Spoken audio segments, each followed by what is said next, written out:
नमस्कार साथीहरू, आज म जीमेल को प्रयोग गरेर इमेल कसरी पठाउने त्यसको बारेमा जानकारी दिन गइरहेको छु। ल त साथीहरू सुरु गरौँ। आफ्नो जीमेल को प्रयोग गरेर अर्को व्यक्तिलाई इमेल कसरी पठाउने त्यसको बारेमा जानकारी गरौँ।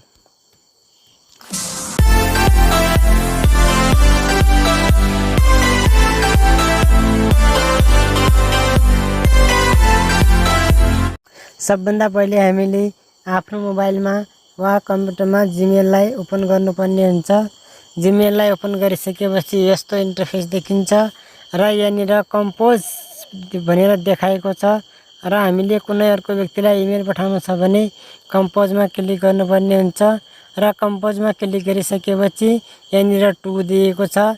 अब जुन व्यक्तिलाई हामीले इमेल पठाउनु पर्ने हो र कुनै डकुमेन्ट पठाउनु छ भने टुमा त्यो व्यक्तिको इमेल राख्नुपर्ने हुन्छ। त्यो व्यक्तिको इमेल राख्नुपर्ने हुन्छ। त्यसपछि सब्जेक्ट छ।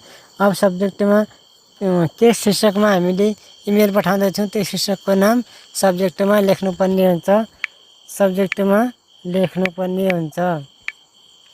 त्यसपछि त्यो इमेलको बारेमा कुनै 2-4 लाइन हामीले लेख्नु छ भने कम्पोज इमेलमा क्लिक गरेर लेख्न सक्छौँ।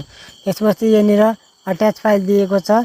अट्याचमा क्लिक गरेर अट्याच फाइल र इन्सर्ट फ्रम ड्राइभ भनेर दुईवटा अप्सन देखाएको छ र अट्याच फाइलबाट हामीले हाम्रो मोबाइलमा या कम्प्युटरको ड्राइभमा रहेका फाइल, अडियो, भिडियो, पिडिएफ फाइलहरू सम्पूर्ण कुराहरू त्यसबाट हामी सिलेक्ट गरेर अन्य व्यक्तिलाई पठाउन सक्छौँ। अट्याचमा क्लिक गर्ने र अट्याचमा क्लिक गरिसकेपछि यहाँनिर जे डकुमेन्ट पठाउनु पर्ने हो त्यो डकुमेन्टलाई चुज गरेर हामीले अट्याच गर्न यसमा इमेलमा राख्न सकिन्छ।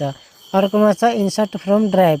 अब ड्राइभबाट पनि हामीले 25 MB भन्दा बढीको फाइल छ भने के हुन्छ, अट्याच फाइलबाट यसमा राख्न सकिँदैन र हामीले के गर्नुपर्ने हुन्छ, ड्राइभमा सबभन्दा पहिले अपलोड गर्नुपर्ने हुन्छ र ड्राइभमा अपलोड गरिसकेपछि फेरि यहाँबाट इन्सर्ट फ्रम ड्राइभबाट त्यो फाइललाई चुज गरेर फेरि हामी सेन्डमा क्लिक गरेर सेन्ड गर्न सक्छौँ। यसरी यहाँनिर सेन्डिङ र सेन्ड अन्डु भनेर छ। अब केही 10 सेकेन्ड 30 सेकेन्डको लागि हामी पठाएको इमेललाई अन्डु गर्न सक्छौँ र वापस ल्याउन सकिन्छ। अब हामीले अर्को व्यक्तिलाई पठाएको इमेल कहाँबाट हेर्न सकिन्छ र यहाँ 3 धर्कामा क्लिक गर्ने, त्यसपछि सेन्डमा क्लिक गर्ने र सेन्डमा क्लिक गरिसकेपछि यहाँनिर देखाउँछ हामीले कुन व्यक्तिलाई हामीले इमेल पठाएको सम्पूर्ण इमेलहरू यसमा देखाउँछ। आजसम्म अहिलेसम्म कति व्यक्तिलाई हामीले इमेल पठाएका छौँ सम्पूर्ण इमेलहरूको लिस्ट यसमा देखाउँछ। यसमा हामी हेर्न सक्छौँ कि अर्को व्यक्तिलाई हामीले कस्तो इमेल पठायौँ, कति इमेल पठायौँ भनेर।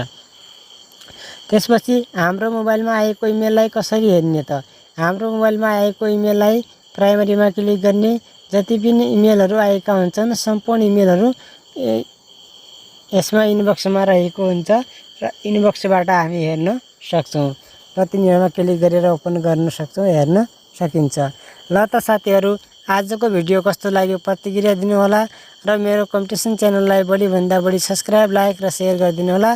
हवस् त, धन्यवाद।